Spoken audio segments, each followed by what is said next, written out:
Grupo Fórmula presenta José Cárdenas Informa.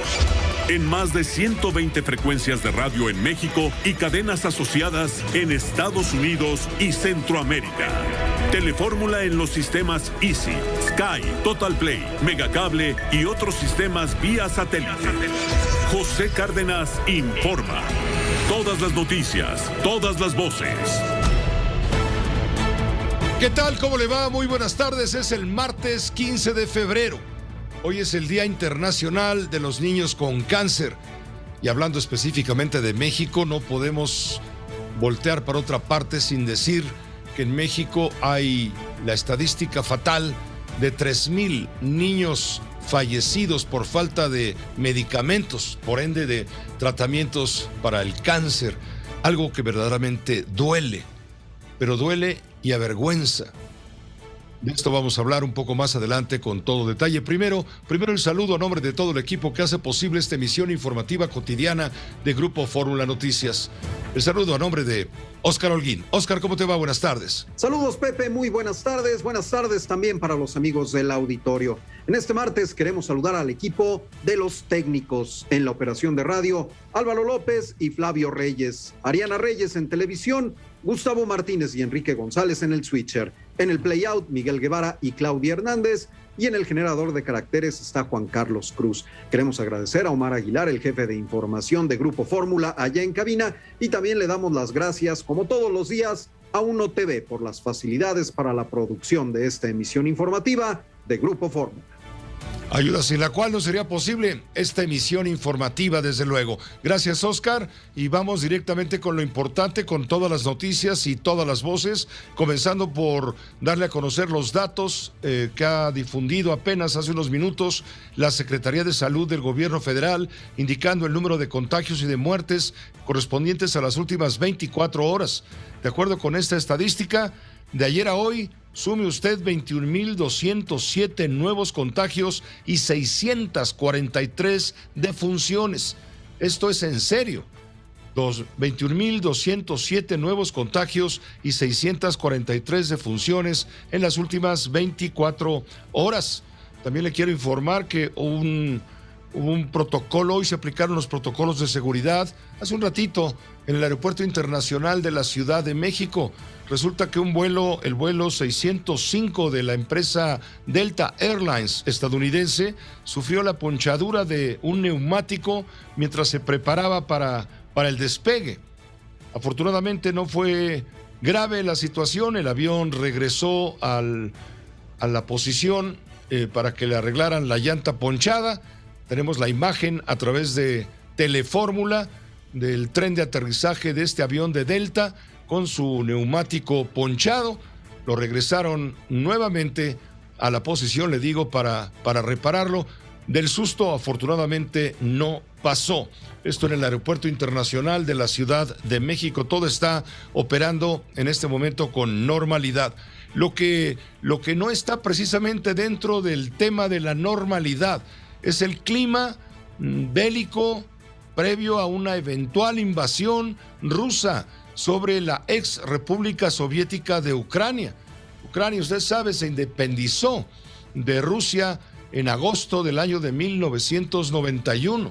Bueno, pues allá en Ucrania ya es el miércoles, ya son las 2 de la mañana con 3 minutos.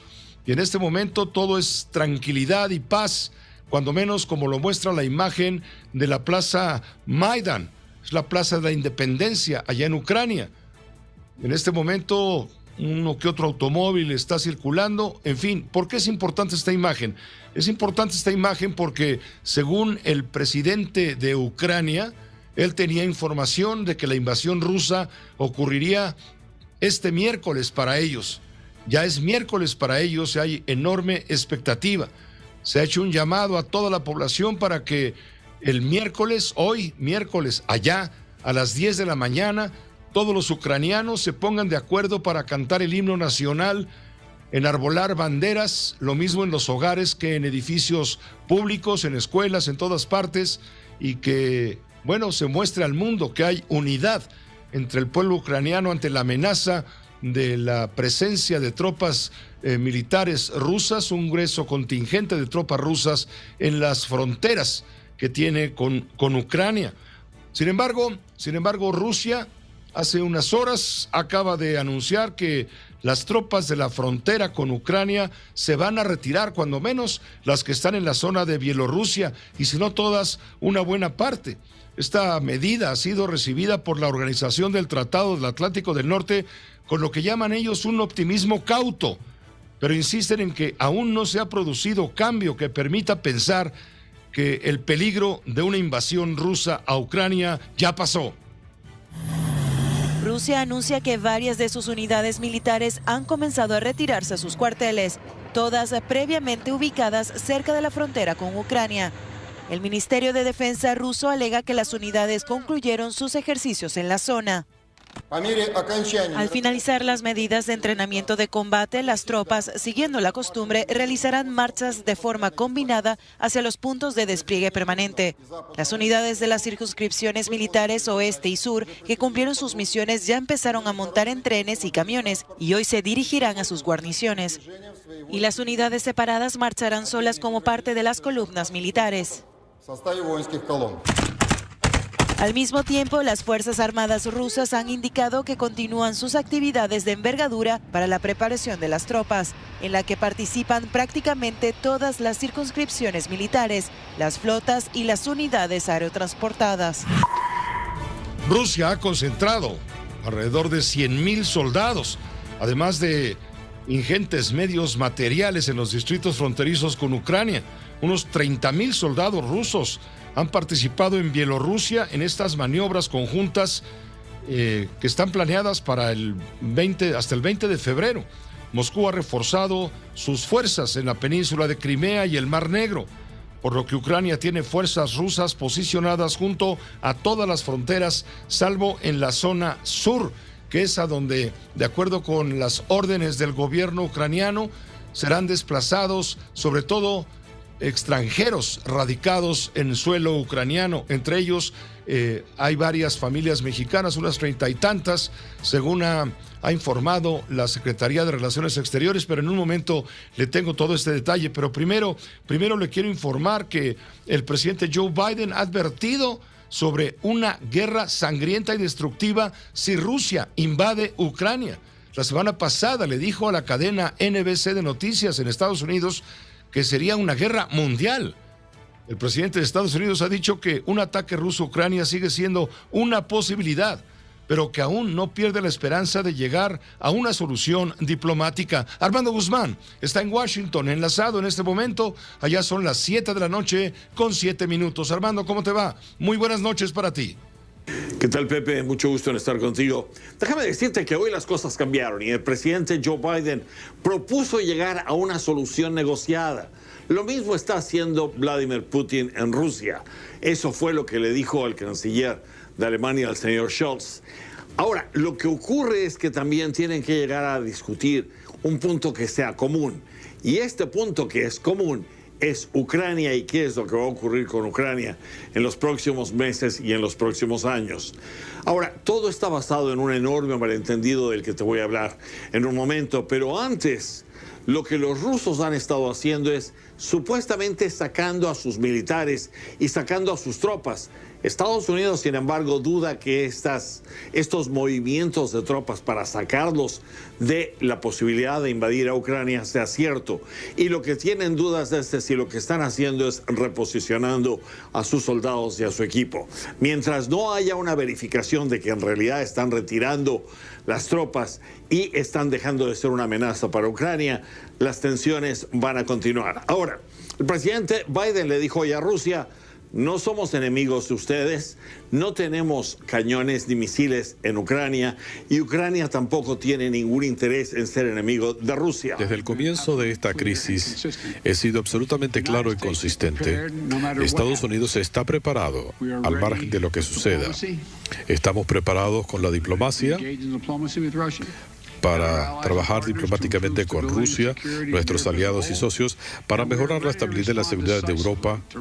Y estamos listos para responder de manera decisiva ante un ataque de Rusia contra Ucrania, lo cual sigue siendo posible. Voy a ser igualmente claro sobre lo que no estamos haciendo.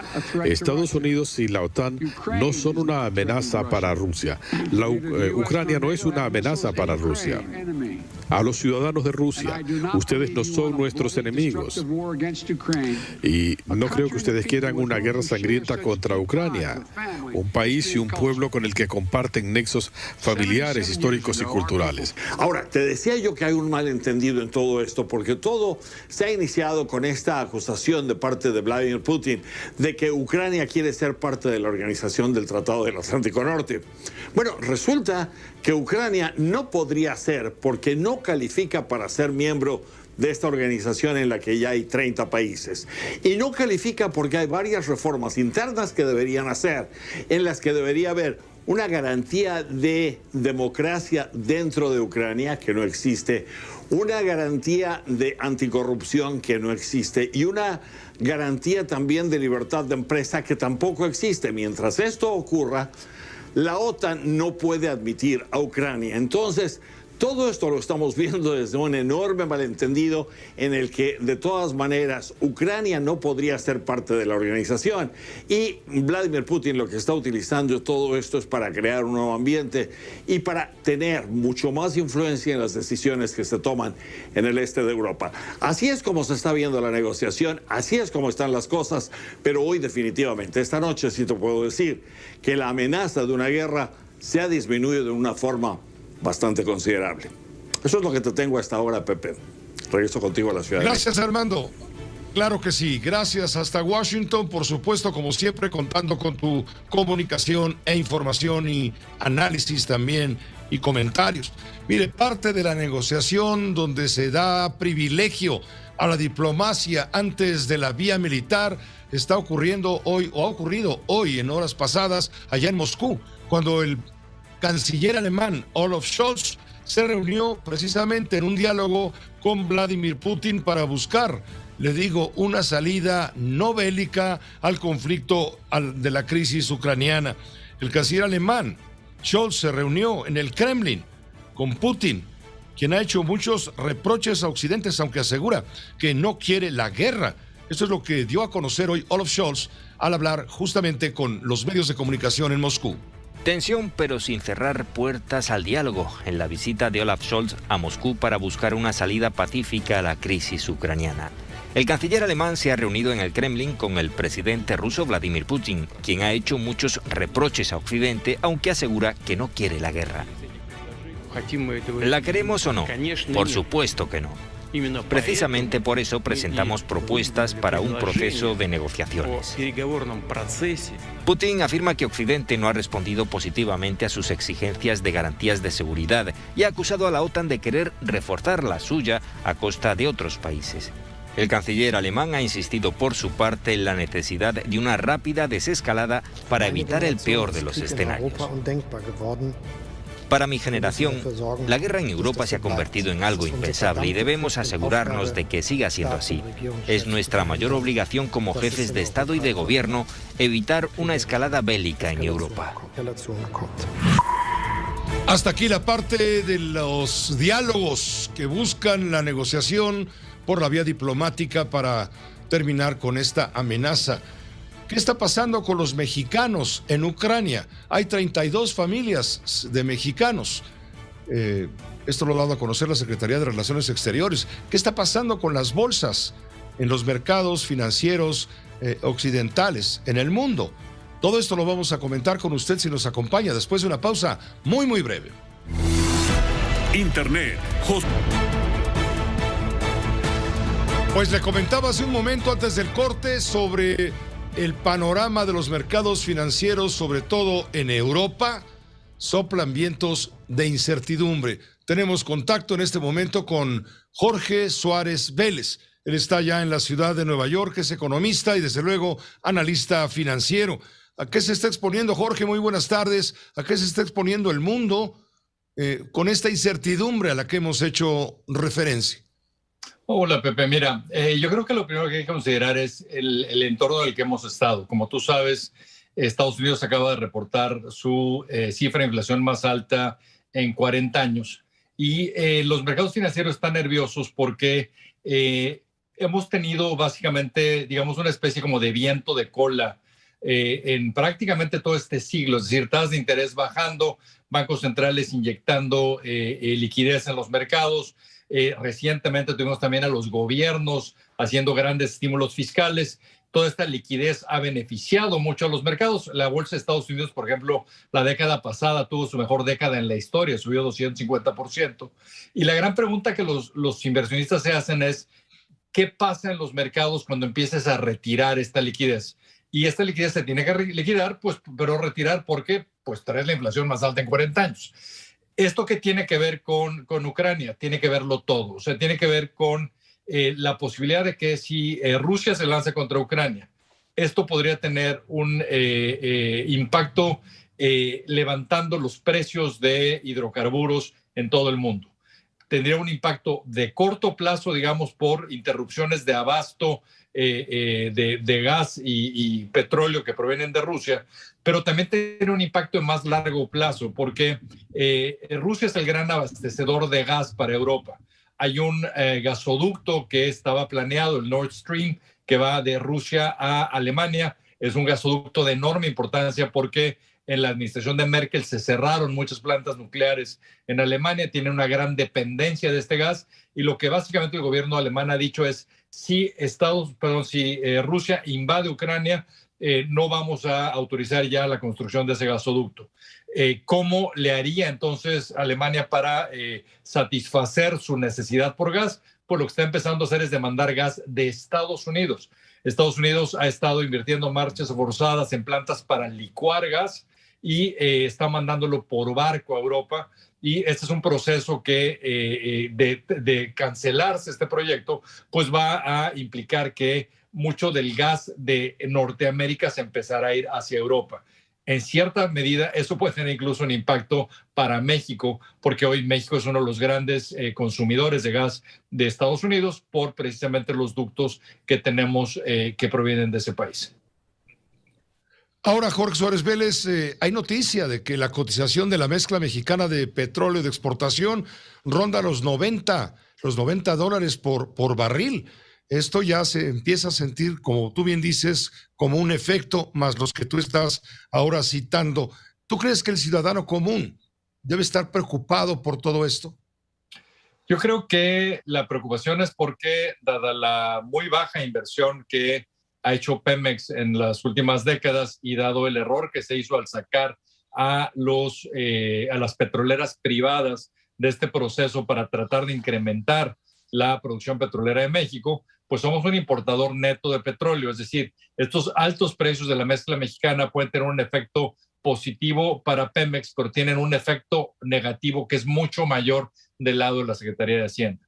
Entonces, pues sí, es algo que debe preocuparnos. Evidentemente, esto debe de repercutir también en precios de la gasolina. Para el gobierno de México quedará o la opción de disminuir impuestos, incrementar subsidios o reflejar el aumento del precio internacional de la gasolina en las bombas de las gasolineras de México. Entonces, en general, digamos que es poco oportuno, principalmente por lo que te decía al principio, de que estamos en medio de una oleada de inflación, tanto en México como en otros países. Muchas gracias, Jorge Suárez Vélez, por este comentario, este análisis. Gran gusto, Pepe, siempre hablar contigo. El gran gusto es para nosotros. Que te vaya muy bien. Gracias, Jorge Suárez Vélez, analista financiero desde la ciudad de Nueva York, donde ya son las 7 de la noche con 23 minutos. Le dije buenas tardes, deben ser buenas noches. La Embajada de México en Ucrania va a trasladar a connacionales a una zona más segura. Este movimiento se anunció a través de la Secretaría de Relaciones Exteriores. Estamos hablando de cerca de 32 familias. Óscar Zúñiga tiene el reporte completo del comunicado de la Cancillería mexicana.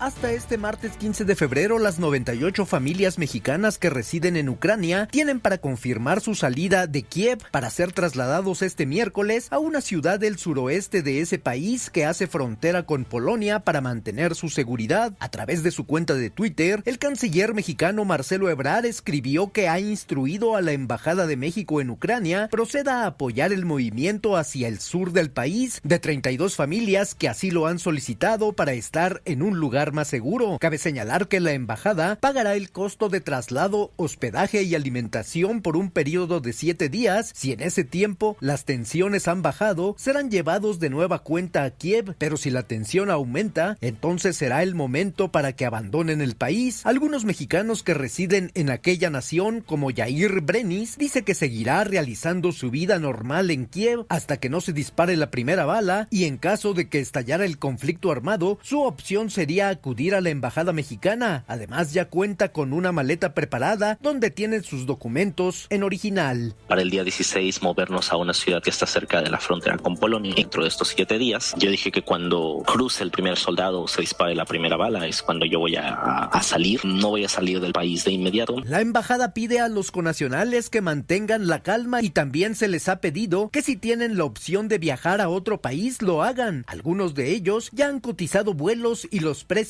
van desde los 25,000 a los 35,000 pesos por persona. Cabe señalar que hasta este lunes se mantenían 130,000 tropas rusas en la frontera con Ucrania, ya que existía la intención de invadir este martes a ese país. Sin embargo, este día se anunció la retirada de algunas de las tropas, por lo que la OTAN ve con optimismo esa señal, y la ONU ha señalado que no se puede aceptar ni siquiera la posibilidad de una confrontación tan desastrosa. Para Grupo Fórmula, Oscar Zúñiga.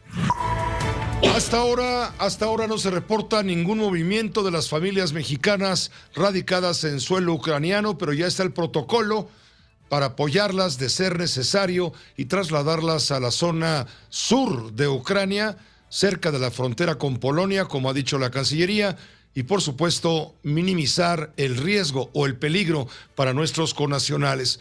Creo que es momento de entrar en contacto con el maestro Leo Zuckerman, el querido Leo, y sus minutos de opinar, que los va a aprovechar, yo sé, hasta el último instante, porque la situación merece un comentario de fondo. ¿Qué tal, Leo? ¿Cómo te va? Muy buenas tardes. Muy buenas tardes, Pepe, a ti y a toda la audiencia. Mira, yo creo que vale la pena explicarle a la audiencia por qué es tan importante este tema de la posible invasión de Rusia a Ucrania y desde luego que podría tener consecuencias muy importantes para México.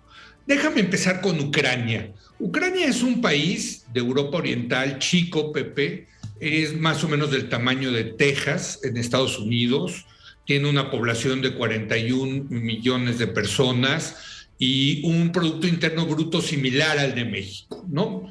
Este país, que hoy es independiente, perteneció a la Rusia zarista en el siglo XIX y, como tú sabes, a la Unión Soviética en el siglo XX. Cuando en 91 se desintegró la Unión Soviética, pues Ucrania se independizó, ¿no?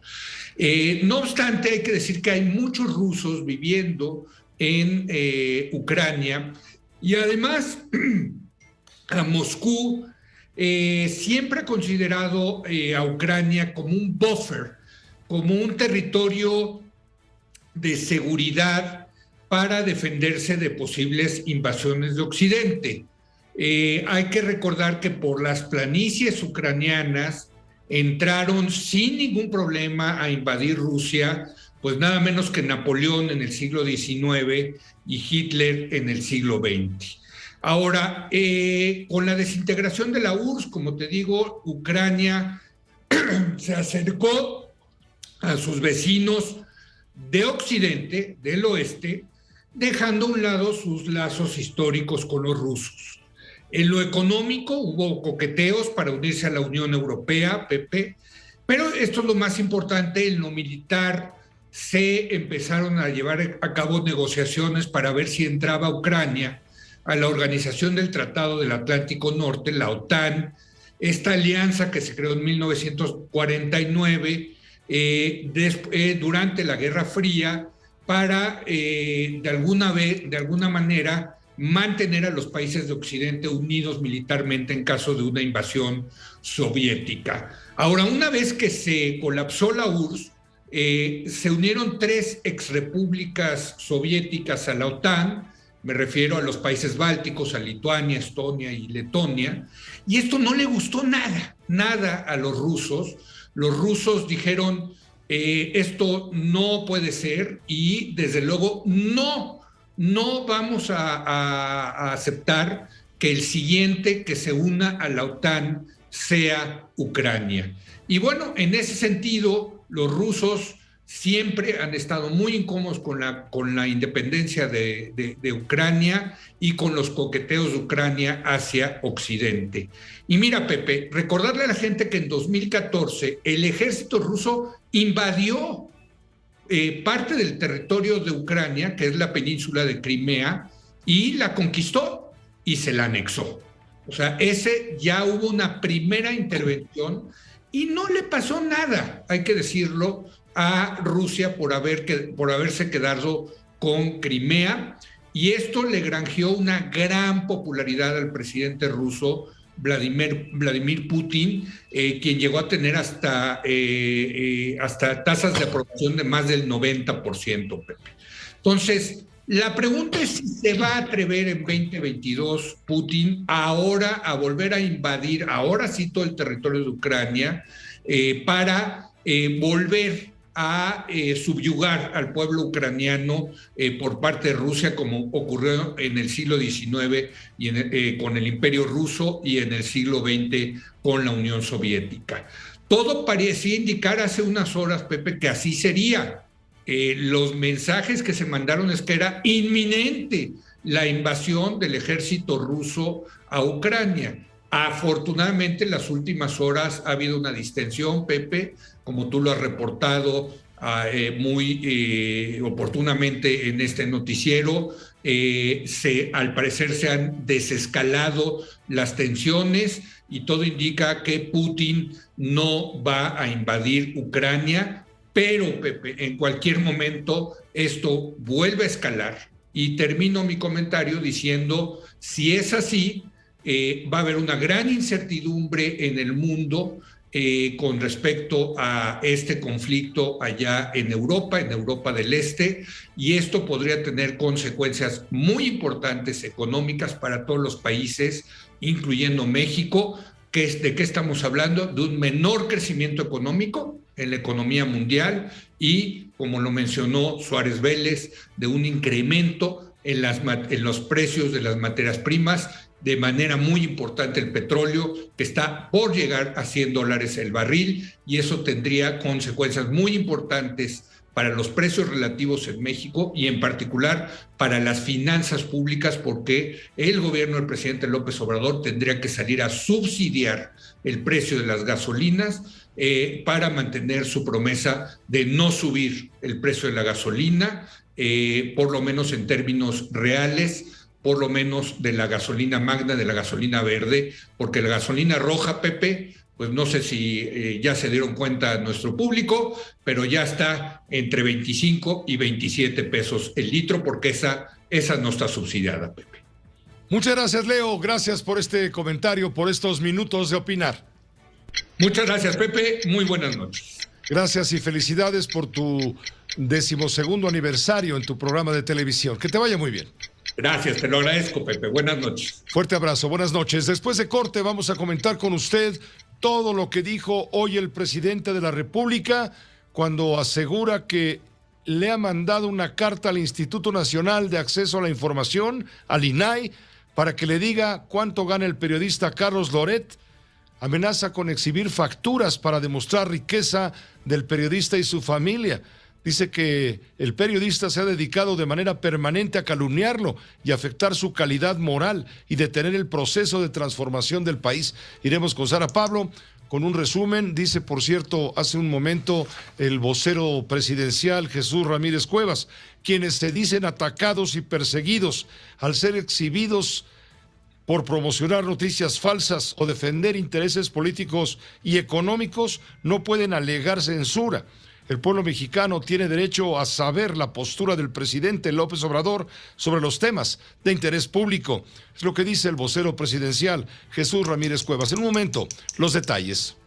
Reportando en este momento una riña en el penal de Iguala Guerrero entre presos del penal de Tuxpan, que deja al menos 5 lesionados, y esto ha motivado la intervención de la Policía Estatal y también elementos de la Guardia Nacional. Las autoridades penitenciarias están informando que hasta el momento no se registran personas muertas. Hay sí lesionados. Los trabajadores del penal no han podido salir. Están encerrados en las áreas administrativas. Se esperan acciones encaminadas a permitir que abandonen el lugar en las mejores condiciones posibles. Es lo que nos reporta Ricardo Castillo de Cuadratín Guerrero. En un momento tendremos ampliación de esta nota. Pero vamos primero con esto que me parece muy importante. Lo que dijo el presidente de la República esta mañanera cuando le pidió al INAI que le diga cuánto gana el periodista Carlos Loret, porque dice: la información que yo tengo en mi poder no es una información de presuntos ingresos, sino es una información evidentemente por mis fuentes, por mis asesores, mis ayudantes, confirmada. Pero queremos que el INAI ahora actúe en consecuencia. También el presidente habló de sus hijos, habló de órganos autónomos, habló de la relación con España. Muchos temas. Sara Pablo, tienes la palabra. Adelante, por favor. ¿Cómo te va? Muy buenas tardes. Sí, Pepe, ¿cómo estás? Muy buenas tardes. El presidente Andrés Manuel López Obrador formalizó hoy su petición al Instituto Nacional de la Transparencia para que realice una investigación sobre percepciones y bienes de Carlos Loret y los haga públicos. En el oficio con fecha del 14 de febrero, dirigido a la comisionada presidenta del INAI, Blanca Lilia Ibarra, indica que si bien en una democracia es legal y legítimo que exista oposición y el derecho al disenso y a la libre manifestación, estos deben estar garantizados, pues no es ético ni honesto usar, dice, fondos privados obtenidos mediante actos de corrupción para sabotear un programa gubernamental y detener el movimiento de transformación que impulsan millones de mexicanos. En este documento señala que este no es un asunto menor que pueda solventarse con argumentos legaloides, sino parte del esfuerzo por purificar la vida pública del país mediante la verdad, la transparencia y la abolición de privilegios. Como ciudadano y presidente de la República, les solicito que se lleve a cabo una investigación para hacer públicas las percepciones, los bienes y el origen de la riqueza que posee el señor Carlos Loret de Mola, socios y familiares. Esta información seguramente la podrán obtener en el Registro Público de la Propiedad y Comercio, en el Servicio de Administración Tributaria o en la Unidad de Inteligencia Financiera. También les solicito que si ustedes no tienen competencia para atender este asunto, me informen, si puedo, como ciudadano, ejerciendo mi derecho a la libertad de información y expresión, dar a conocer facturas y comprobantes sobre los ingresos del señor Loret de Mola, de conformidad con la documentación que me hicieron llegar los ciudadanos. Y bueno, pues hoy el presidente de la República, cuestionado sobre la versión de que el reportaje sobre la renta de la casa en Houston por parte de su hijo José Ramón fue producto de una investigación ordenada por el gobernador de Tamaulipas, Francisco García Cabeza de Vaca, el presidente respondió que desde niños sus hijos han estado expuestos al espionaje y al acoso, como cuando en los años 90 había una orden de aprehensión en su contra por el bloqueo de pozos petroleros y ellos tuvieron que ser trasladados por dos amigas a quienes agradeció. Lo platicó así el presidente con voz entrecortada. Roberto Madrazo, el gobernador. Entonces, se quedaban los helicópteros encima de la casa. Le agradezco mucho a Lourdes Galaz, una periodista, y a Carmen Lira, que los fueron a buscar.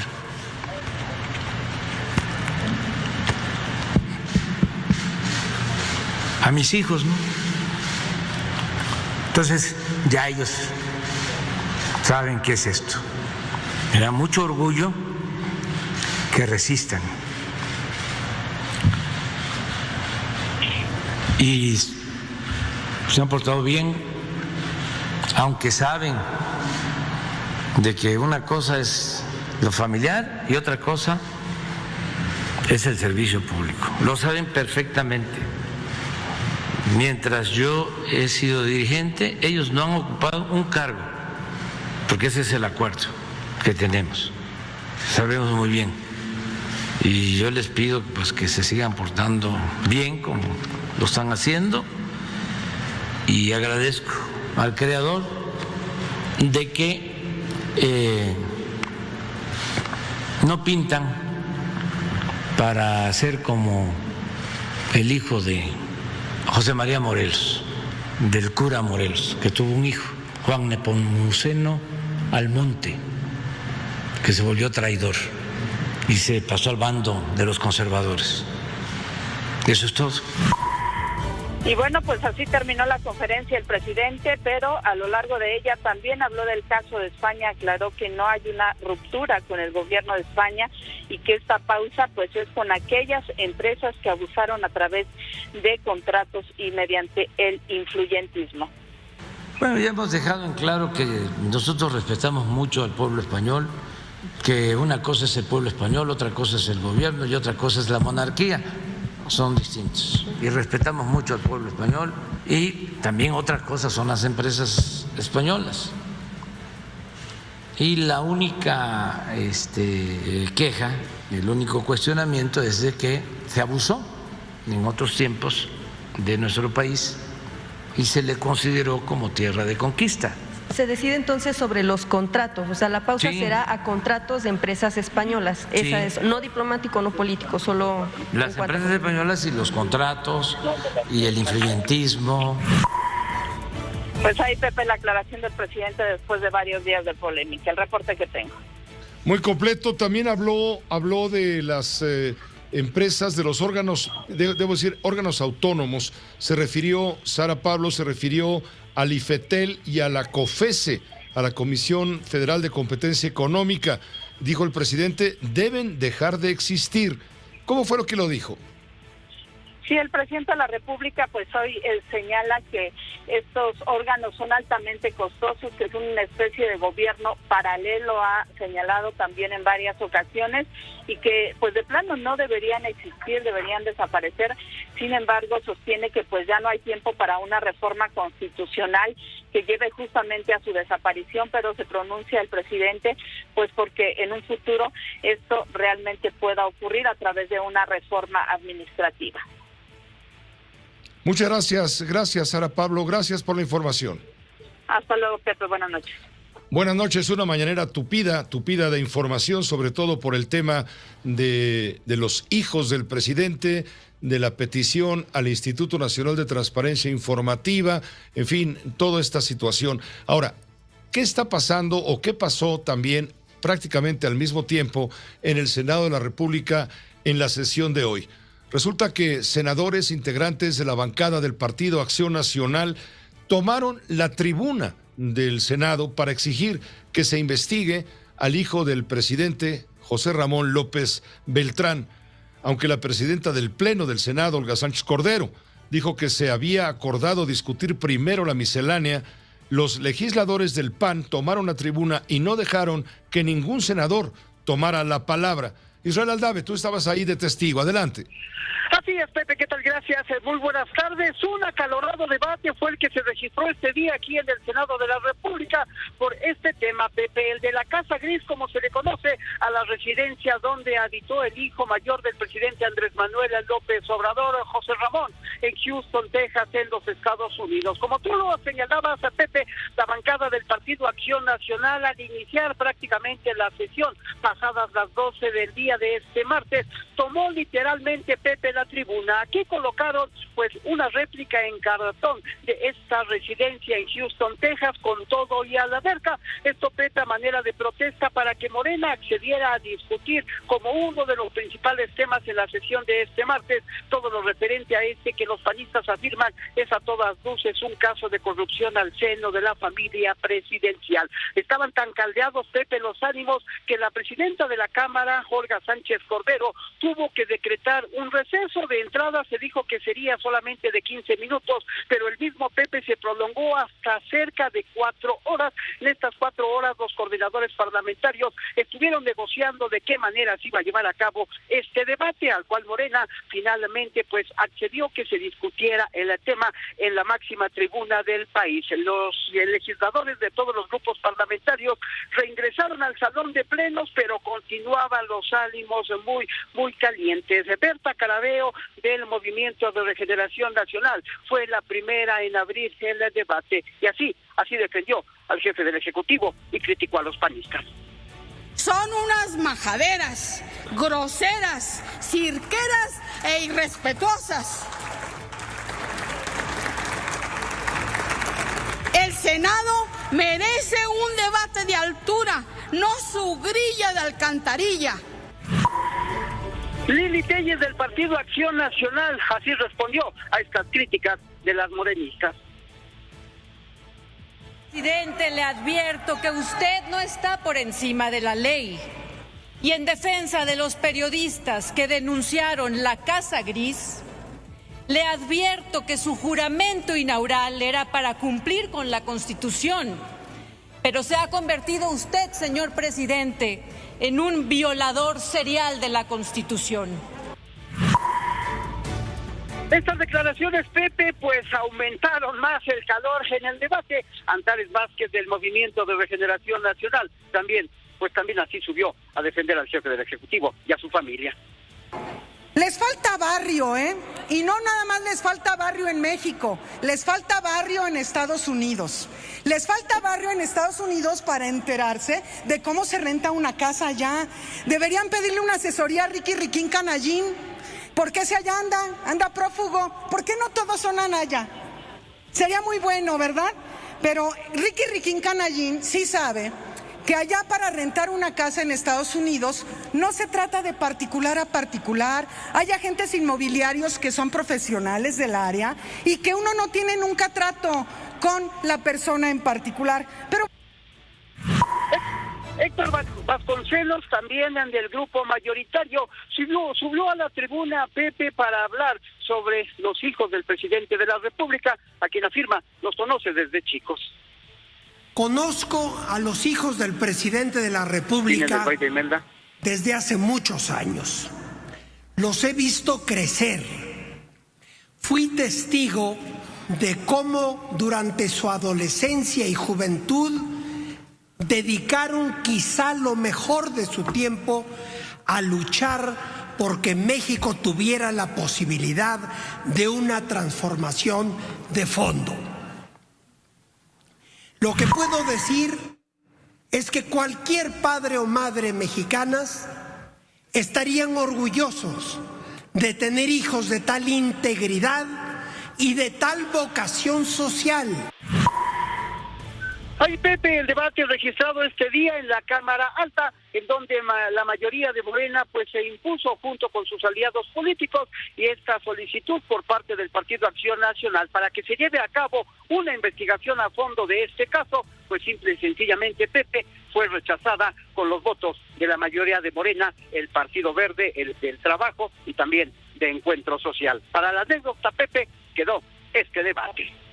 Este debate y la maqueta de un tamaño, un tamaño grande, con el que ocuparon la tribuna los senadores y las senadoras del Partido Acción Nacional, simulando la casona o la casa gris o lo que sea, la casa pues del escándalo que ha suscitado todo este tema en relación con el presidente y quienes lo critican arduamente, duramente.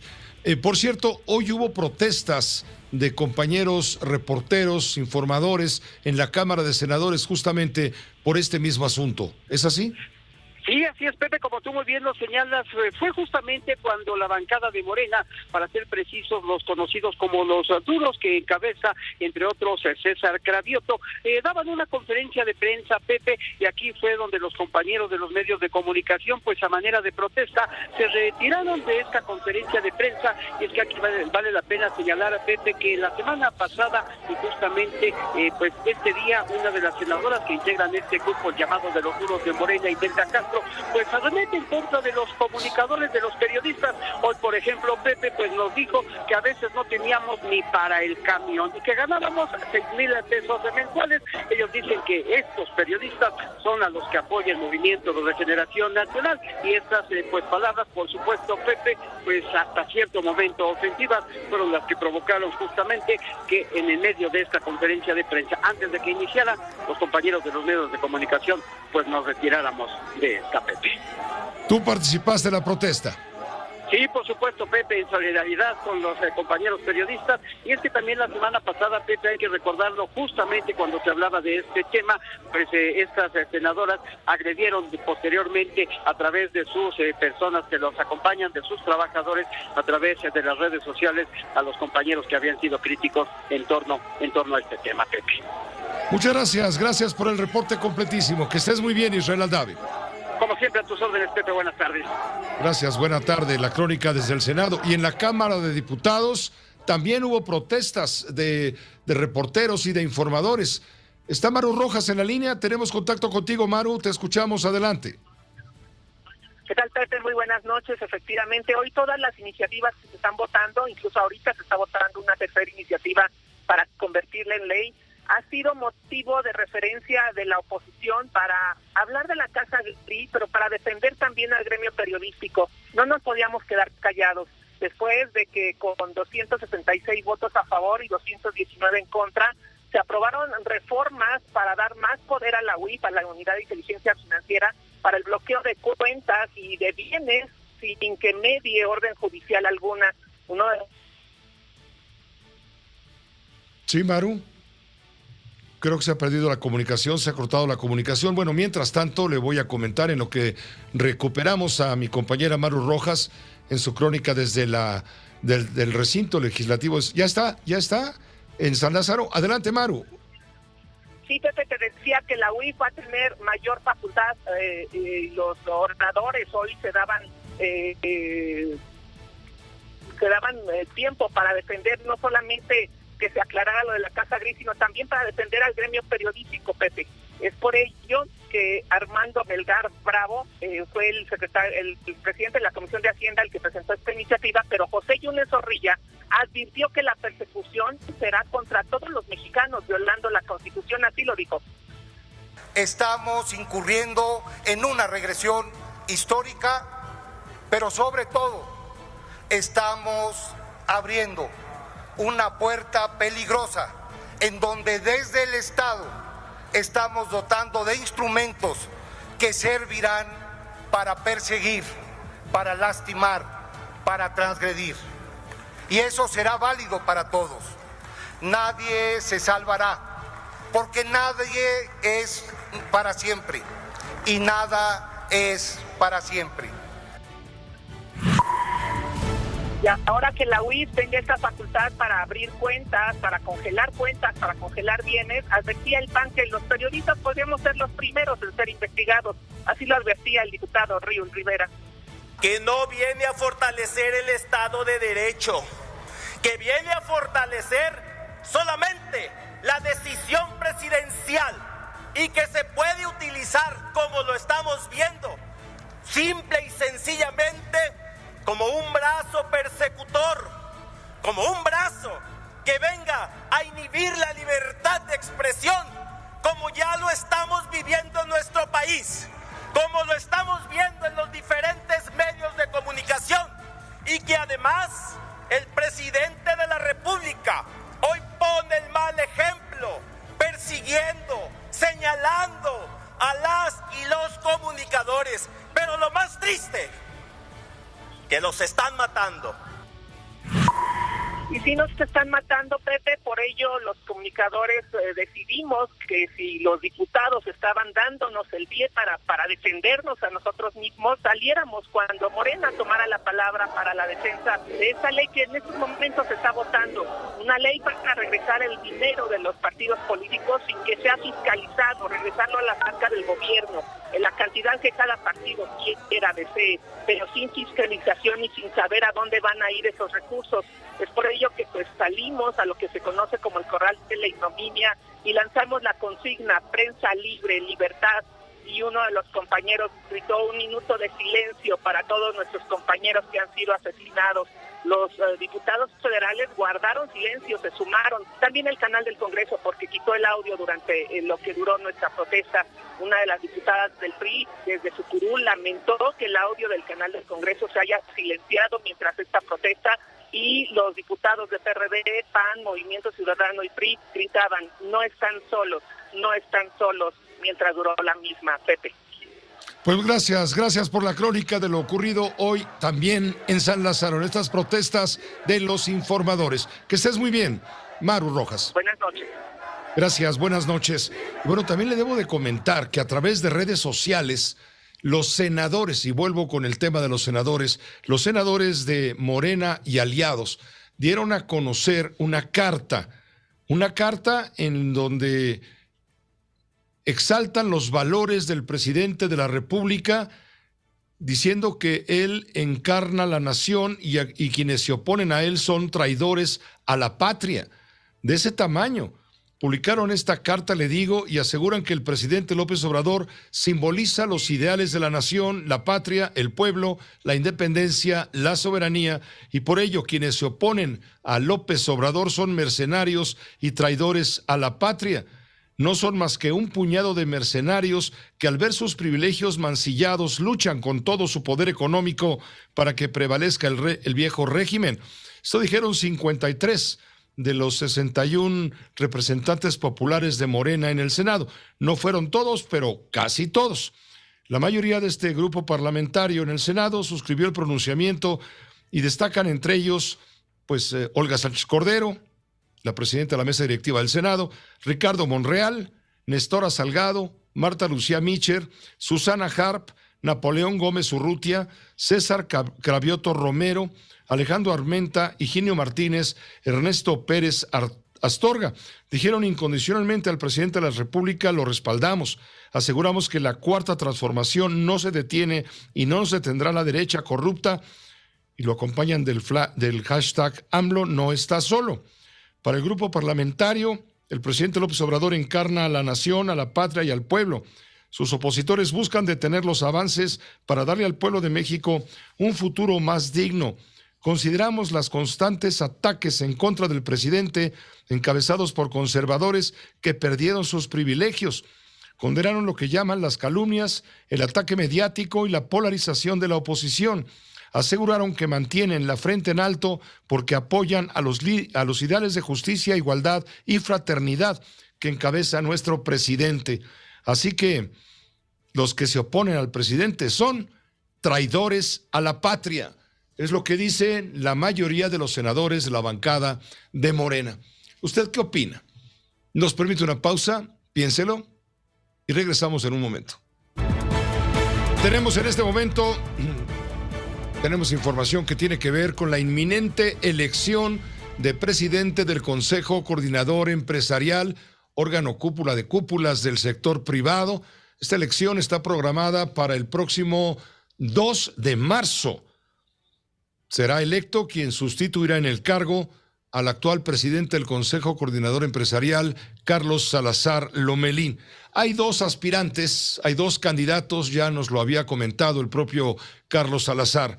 Por un lado está Bosco de la Vega, el empresario Bosco de la Vega, expresidente del Consejo Nacional Agropecuario. Y por otro, Francisco Cervantes, exdirigente de la Confederación de Cámaras Industriales, la CONCAMIN.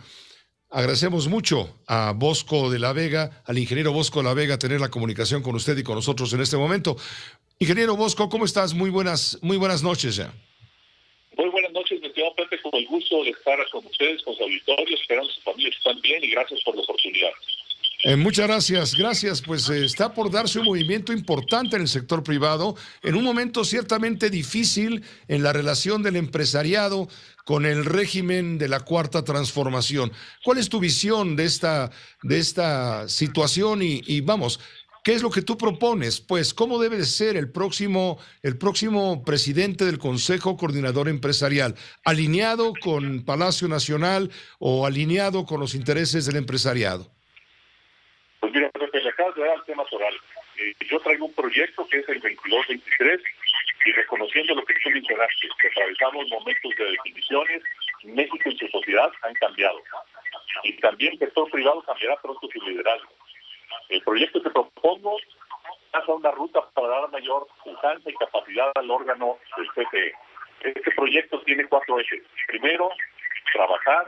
El segundo, incluir. Tercero, dialogar. Y el último, reinventarlo. ¿Por qué trabajar?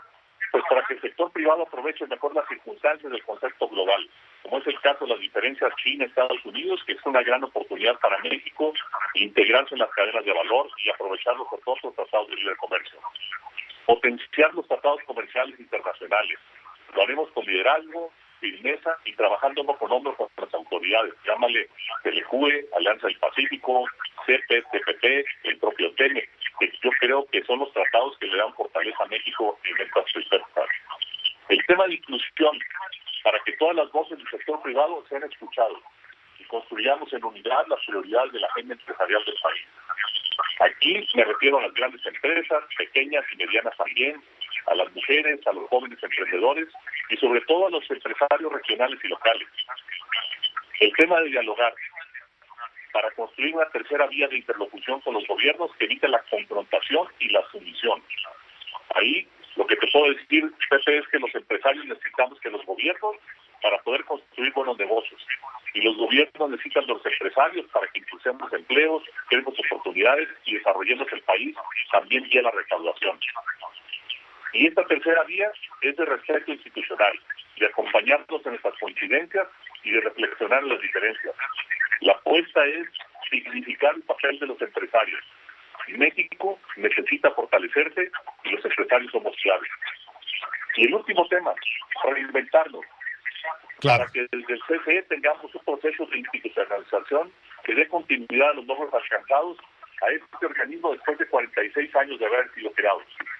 Eso debe de trabajar para aprovechar, de incluir y escuchar a todo el mundo y fortalecer a nuestro vital sector privado, mi estimado Pepe. ¿Cuál debe ser la relación con el régimen de la Cuarta Transformación por parte del empresariado? Porque, bueno, pues hace falta, claro, un liderazgo, hace falta un sector privado que tenga también voz, que se escuche, pero que no se someta. ¿Qué situación se está viviendo en ese sentido? Porque parece que hay intereses cupulares que tienen cooptado al sector privado.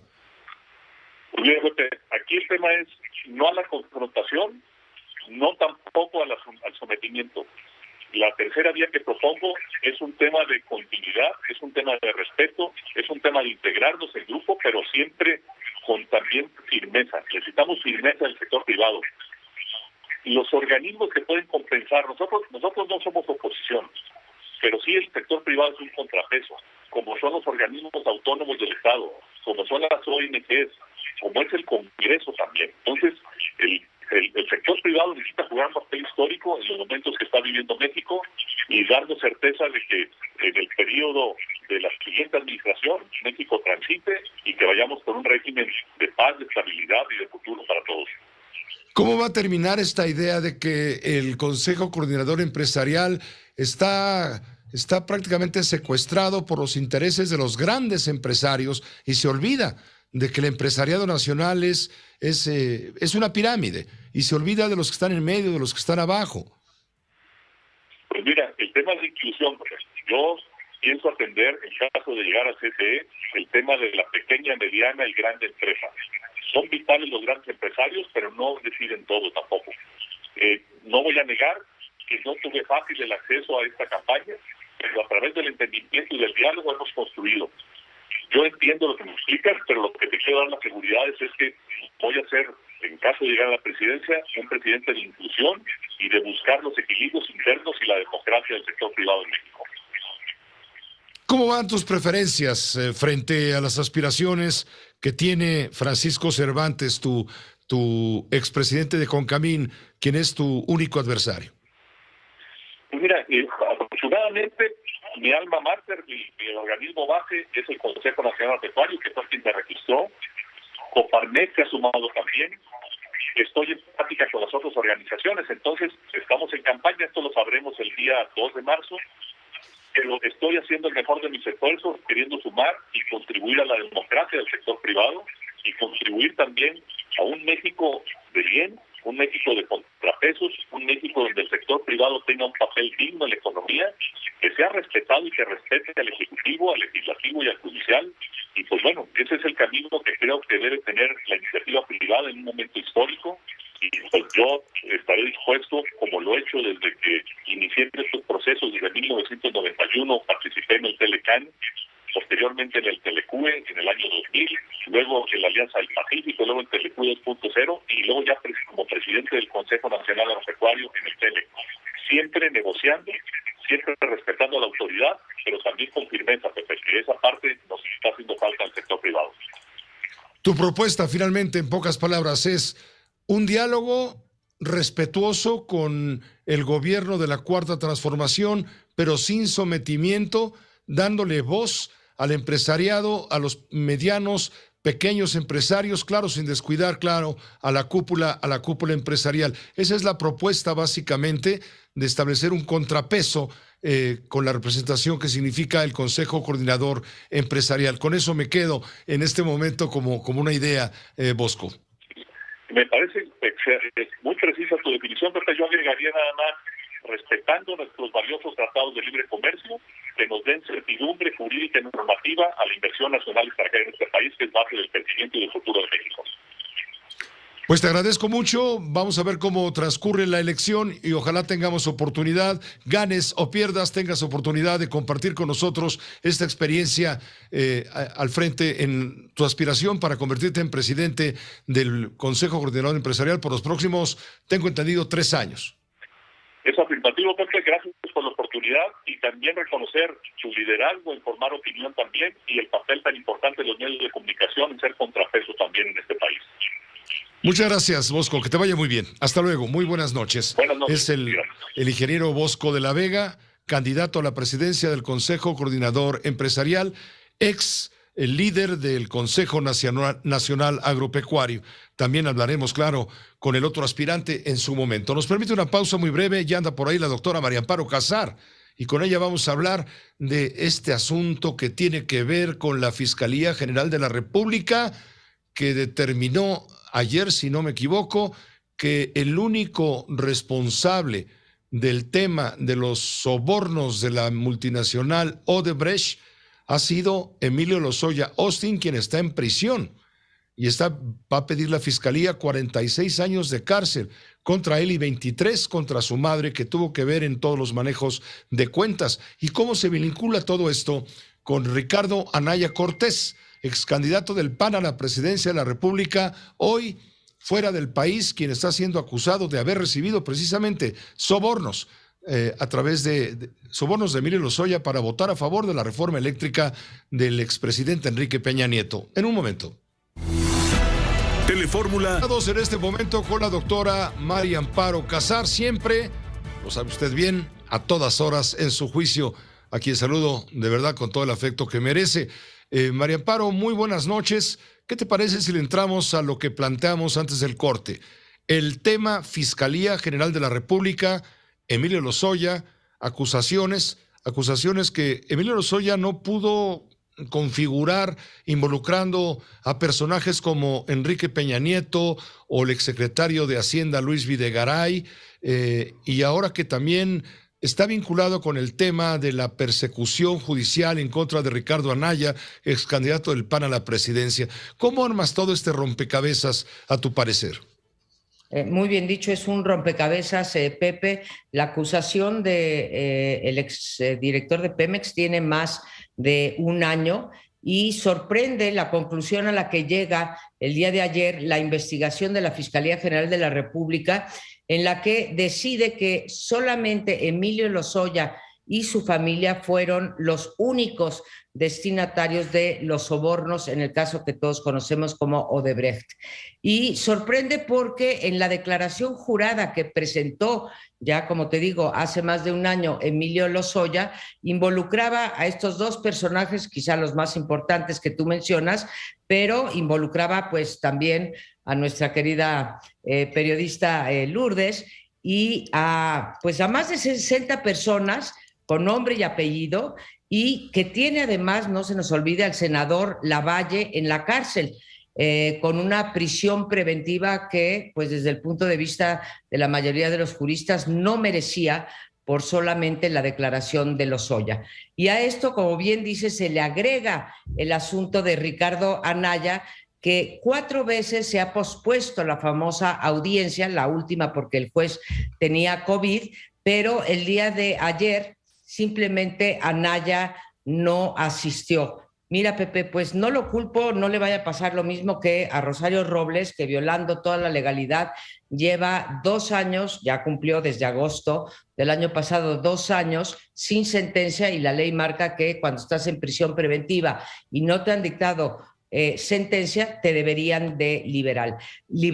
Entonces, yo la interrogante que le planteo al auditorio, te planteo a ti, Pepe, es si vendrá o no la orden de aprehensión en contra de Ricardo Anaya, sobre todo porque no hubo ningún argumento ni de parte de su defensa ni de parte de Ricardo Anaya directamente para no haberse presentado. Hay algunos medios que dicen que ya emitió una ficha roja la Fiscalía para localizar, sabemos que no está en México, según los registros del Instituto Nacional de Migración, pero la cosa es si es cierto que la Fiscalía General de la República está alistando una orden de captura para Anaya y que, dada la conclusión que tuvo la Fiscalía respecto a Emilio Lozoya, pues sería francamente un despropósito, porque por un lado determina la investigación o se determina después de analizar la carpeta de investigación que solamente Lozoya y su familia o sus familiares son culpables, y al mismo tiempo girar una orden de aprehensión. Entonces, esa es la interrogante que tenemos en esta telenovela que ya va, pues ya no sé en qué capítulo va, Pepe. Correcto, María Amparo. Aprovecho que estás enlazada con nosotros para hacerte una pregunta quizá incómoda, pero hoy a los adversarios del régimen de la Cuarta Transformación, en una carta, 53 senadores de Morena, de 61 que son en total, los llamó, entre otras cosas, traidores a la patria.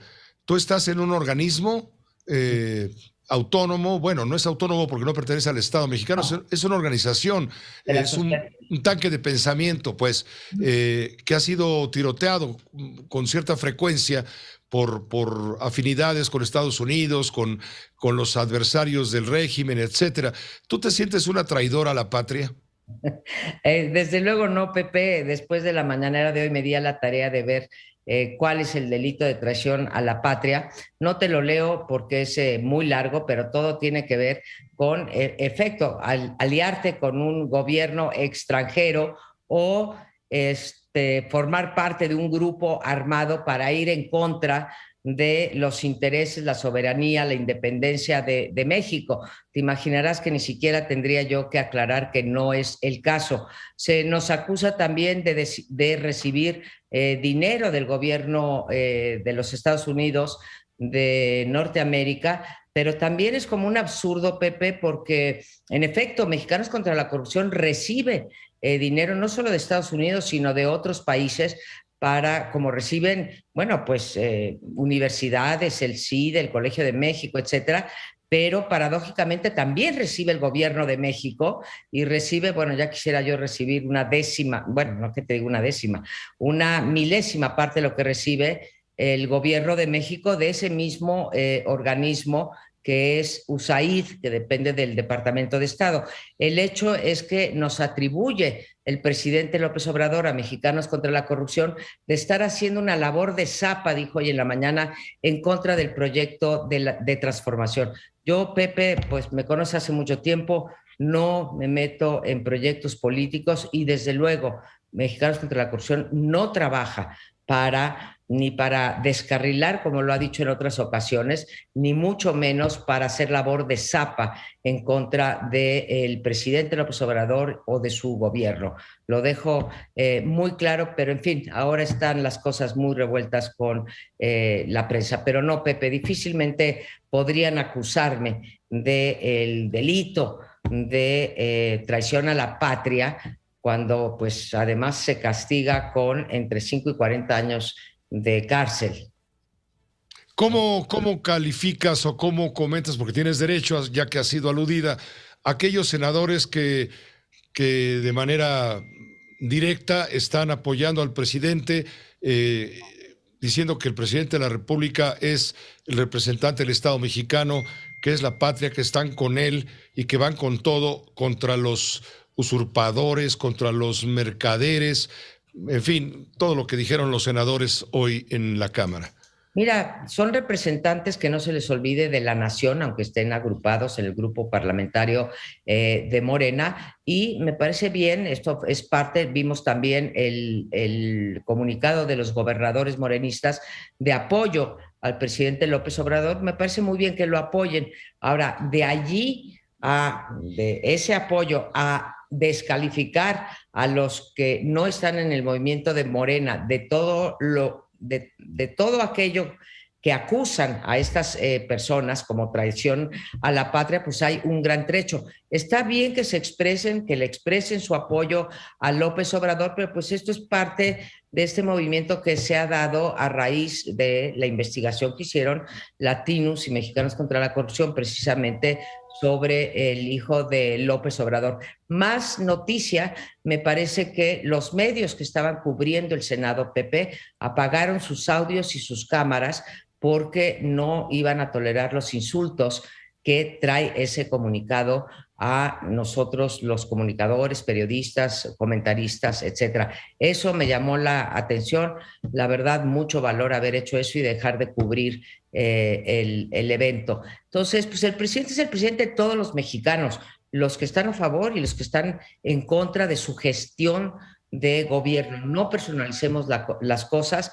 Habrá gente con todo derecho que volvería a votar por Morena y habrá gente que no votaría por Morena. Adelante, pero mantengamos la libertad de expresión, Pepe, y las condiciones para que podamos trabajar los periodistas, los investigadores, los que hacemos propuestas de política pública, etcétera. Gracias, María Amparo. Te paso el recado de Lourdes Mendoza. Acaba de ponerme Lourdes Mendoza Peñalosa, periodista, lo sabes muy bien. Acaba de ponerme un recado por la mensajería electrónica. Me dice, refiriéndose a lo de Emilio Lozoya, que no logró probar nada de lo que prometió que iba a entregar como testimonios. Pues dice, no logró probar nada, yo lo demandé, ya terminamos el periodo de pruebas y no probó nada. Así que, bueno, pues Lourdes Mendoza, famosa por muchas razones, valiosísima periodista, pero también recientemente muy famosa por haber sido quien tomó la fotografía de Emilio Lozoya, partiendo con un grupo de amistades en un restaurante de las Lomas de Chapultepec, el Hunan, comiéndose un pato laqueado, lo cual ya no puede hacer ahora que está en el reclusorio. Que te vaya muy bien, María Amparo, que estés pronto muy bien. Un saludo también a Lourdes Mendoza Peñalosa, como siempre. También gracias. De parte, Pepe, nos vemos el próximo martes. Sin duda, gracias, la doctora María Amparo Casar, a todas horas en su juicio. Nos permite una pausa muy breve, volvemos. Ha llegado una imagen que comenzó a ser viral en redes sociales y también, por supuesto, en los medios de comunicación en las últimas horas. Se trata del momento, lo estamos poniendo en Telefórmula, justamente, el momento en el que policías en el estado de Hidalgo, en el municipio de Pachuca de Soto, en Hidalgo, detuvieron a una mujer de la tercera edad con uso excesivo de la fuerza. El presidente municipal de Pachuca, Santiago Baños, dijo que se inició ya una investigación sobre lo ocurrido y mientras tanto fueron suspendidos los policías involucrados. Alejandro Gálvez, tú tienes el dato completo. Alejandro, ¿cómo te va? Buenas tardes.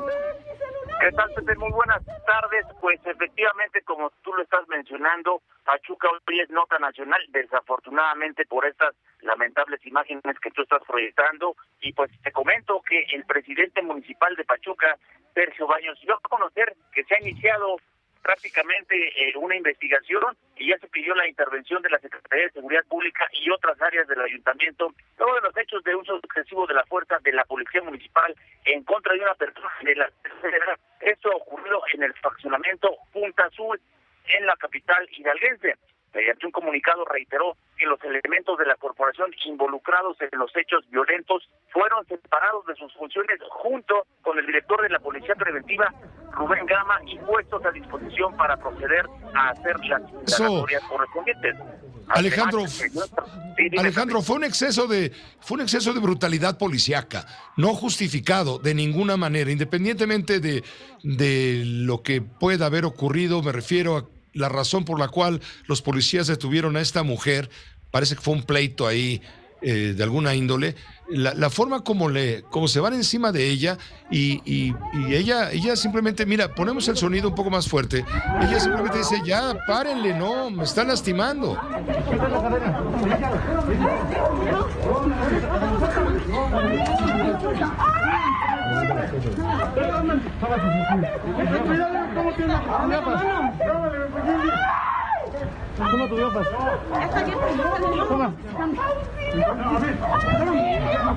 Imagínense nada más un ciudadano víctima de el uso excesivo de la fuerza policíaca por una detención.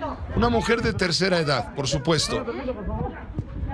Bueno, pues ya lo vimos, Alejandro Gálvez, ya están detenidos estos orangutanes uniformados. Los orangutanes y la orangutana también.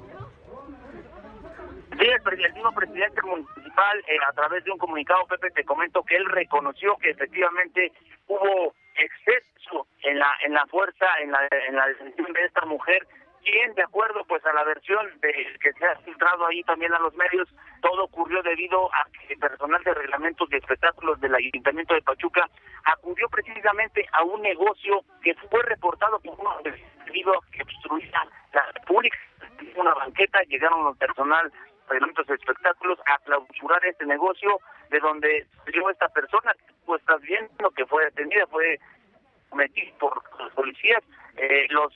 La información que se ha fijado también del otro lado, Pepe, refieren que hubo un conato ahí de bronca, donde precisamente detienen a esta mujer. Pues te agradezco la información, Alejandro Gálvez. Sí. Te agradezco mucho, Alejandro Gálvez, por la información. Gracias, que te vaya muy bien, muy buenas noches. Hay otro asunto grave también que me gustaría compartir con usted en este momento, informativamente hablando. La nota la tiene mi compañera Lisette Cuello allá en Chiapas. Ella es corresponsal de Uno TV Noticias. Resulta que migrantes se cosieron los labios para pedir visas humanitarias. Autoridades del Instituto Nacional de Migración ignoran el hecho y se burlan de ellos. Lisette, adelante, por favor. ¿Qué tal, Pepe? Muy buenas noches. Efectivamente, como lo comento, es un grupo de 10 migrantes de Venezuela, Honduras, El Salvador, Guatemala y África. Se costuraron esta mañana los labios en protesta a la falta de entrega de visas humanitarias por parte del Instituto Nacional de Migración. Los migrantes usaron alcohol y agujas para abrirse precisamente los labios y cruzarse con hilo cáñamo en ambas partes. Ellos dicen que va a continuar estas medidas drásticas ante la falta de atención por parte de las autoridades migratorias. Llevan pidiendo por más de 15 días a través de huelgas de hambre estos documentos que les permitan llegar hasta Monterrey, dicen ellos, para luego posteriormente poder cruzar a los Estados Unidos. De este grupo de extranjeros nos acompañan unas 300 o 400 migrantes más que duermen a las afueras de las oficinas de regularización migratoria y ellos están esperando a que algún funcionario pueda salir a darles alguna solución o se agilicen los documentos. Señalaron que conforme pasen los días podrían incrementarse el número de migrantes que se sumen a costurarse los labios o bien incrementar cada vez más drásticamente las protestas aquí en la frontera sur de México, Pepe. Este sería el reporte. Gracias, completísimo. Gracias por la información. Le daremos seguimiento, por supuesto, Lisette Cuello. Buenas noches. Muy buenas noches. Gracias. Y en Colima aplican toque de queda no oficial debido al incremento de la violencia. Pepe, te saludo desde el estado de Colima, donde, a pesar del despliegue de las fuerzas federales, de cientos de elementos de la Secretaría de Marina, así como también de la Secretaría de la Defensa Nacional, elementos de la Policía Estatal y por supuesto de las policías municipales. La violencia en Colima no cesa. Cabe señalar, Pepe, que se siguen presentando hechos violentos en diferentes puntos del estado, principalmente en la zona conurbada Colima, Villalba. Recientemente, ayer por la mañana, pues se reportaba quema de vehículos, mensajes amenazantes entre grupos delictivos. Hay que recordar, Pepe, que la gobernadora Indira Vizcaíno Silva señaló que esta disputa es entre dos grupos delictivos que anteriormente eran aliados, los Mezcales y el Cártel Jalisco Nueva Generación. En este tenor te comento, y en este escenario, que existe temor por parte de la ciudadanía. Esto se ha reflejado sobre todo en el confinamiento por parte de diferentes sectores de la población, por parte de la ciudadanía en general y sobre todo los planteles educativos, planteles de nivel educación básica, media superior y superior. En este sentido, negocios han cerrado sus puertas, negocios han bajado cortina, otros han acortado el horario de servicio a los clientes. Cabe señalar, Pepe, también que la máxima casa de estudios, a pesar de que regresó a clases, continúa la inconformidad de los estudiantes, sobre todo porque no encuentran garantías, escenarios seguros para poder regresar de manera presencial sin ningún problema a clases. Gracias, Óscar Cervantes, gracias por la información. En Zacatecas, desplazados de aquel estado de la República, el más violento hoy por hoy, junto con Guanajuato, están pidiendo protección de la Guardia Nacional. Omar Hernández, ¿cómo te va? Muy buenas tardes. Gracias, Pepe. Este martes se han entregado los cuerpos, velado y sepultado los 4 jóvenes asesinados durante el fin de semana en Zacatecas. El más sentido homenaje, despedida sin duda, se dio en el municipio de Río Grande, donde se despidió a Alexia Montserrat, una maestra, una educadora, una ambientalista muy querida por la población de esta comunidad, y quienes exigieron familiares, alumnos, conocidos, amistades a las autoridades del gobierno estatal no se le criminalice ante el intento que se realizó durante el fin de semana, aludiendo a que había mensajes de la delincuencia organizada junto a los cuerpos. Dicen que eran unos jóvenes estudiantes universitarios que nada tenían que ver con actividades ilícitas. La manifestación pues concluyó en el Panteón Santa Elena de esta comunidad, donde ya descansa Alexia Montserrat. Aún se tiene la esperanza de encontrar a la quinta víctima, una joven de nombre Valeria, de 24 años de edad, quien también acompañaba a los jóvenes secuestrados y después asesinados. Un ambiente de intranquilidad se vive en esta región, el gobierno completamente ausente. David Monreal, gobernador del estado, única voz autorizada por su propia administración para dar declaraciones de cualquier tema, no se ha pronunciado al respecto. Permanece un hermetismo completo del gobierno estatal. Pepe, es el reporte desde el estado de Zacatecas. Gracias, Omar Hernández, como siempre un saludo. Y también vamos a Michoacán con Marcos Morales. Bloquean nuevamente vías del tren en Michoacán. ¿Se acuerda que ayer informamos a usted que un grupo de jóvenes destruyó una estatua? Bueno, pues resulta que allá en la ciudad de Morelia, bueno, pues los detuvo la policía, detuvo a 10, los persiguió, los detuvo. Bueno, pues en respuesta hubo bloqueo de vías ferroviarias nuevamente. Marcos Morales, ¿cómo te va? Buenas noches. Hola, ¿qué tal, Pepe? Un gusto el poder saludarte en esta ocasión para informarles que en Morelia fueron detenidas 24 personas que participaron en disturbios, donde fue destruido un monumento, la escultura a los constructores de Morelia. Varias de estas figuras, una de ellas la de Fray Antonio de San Miguel, fueron decapitadas por los manifestantes, esto en una acción de repudio hacia la discriminación vivida en contra de los pueblos originarios.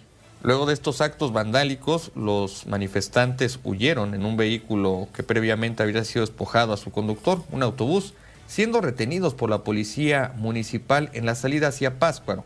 De ahí fueron canalizados a las instalaciones de la Fiscalía General del Estado.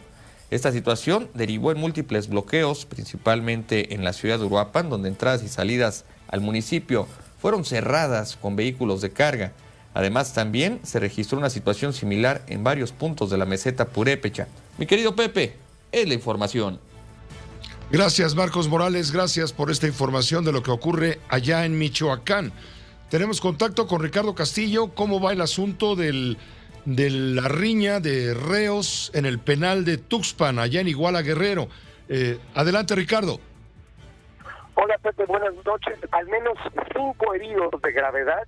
5 heridos de gravedad ha sido hasta este momento el saldo de una riña registrada adentro del reclusorio de la comunidad de Tuxpan, ubicado en el municipio de Iguala.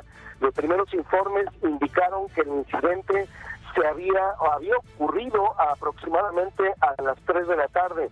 Se reportó que los de la cárcel habían quedado atrapados por esta riña en áreas administrativas de ahí del reclusorio. Después se informó que la Policía Estatal y la Guardia Nacional ya se encontraban interviniendo en las instalaciones. Prácticamente, Pepe, rodearon la cárcel de Iguala.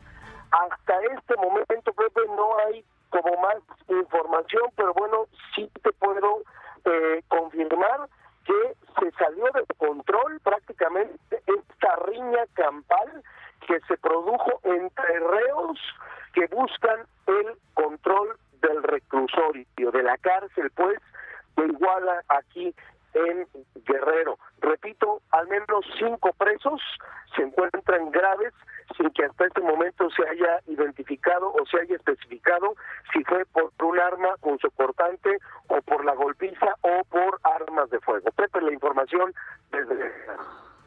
Gracias, Ricardo Castillo. Gracias a Cuadratín Guerrero por esta información en colaboración con Grupo Fórmula. Estaremos muy pendientes. Que te vaya muy bien. Vamos a una... Claro que sí. Vamos a una pausa breve. Volvemos. Darle que Novak Djokovic, ya sabe de quién estamos hablando, de Nolan, advierte que prefiere perderse torneos en Wimbledon, en París, en Roland Garros, en fin, antes que vacunarse contra el coronavirus. Ultimately, are you prepared to forego the chance to be the greatest player that ever picked up a racket, statistically? En definitiva, ¿estás preparado a renunciar a la oportunidad de ser el mejor jugador que ha usado jamás una raqueta, estadísticamente, por tus sentimientos tan fuertes sobre esta vacuna? Sí, lo estoy. Pero si esto significa que te perderías el Abierto de Francia, ¿es ese un precio que estarías dispuesto a pagar? Sí, ese es el precio que estoy dispuesto a pagar. Y si eso significa que te pierdes Wimbledon este año, ¿estás también dispuesto a pagar ese precio? Sí, lo estoy. Yes. Djokovic ha declarado después de lo ocurrido en el torneo de abierto de tenis de Australia en Melbourne. En la ciudad de Nueva York despidieron a más de 1,400 empleados de la ciudad por negarse a la vacuna, por negarse a recibir el antídoto anti-COVID. Y también los Países Bajos levantan la mayor parte de las restricciones anti-COVID. Y en Honduras hay gran tensión en aquella nación centroamericana tras la petición de Estados Unidos formal para extraditar al expresidente Juan Orlando Hernández.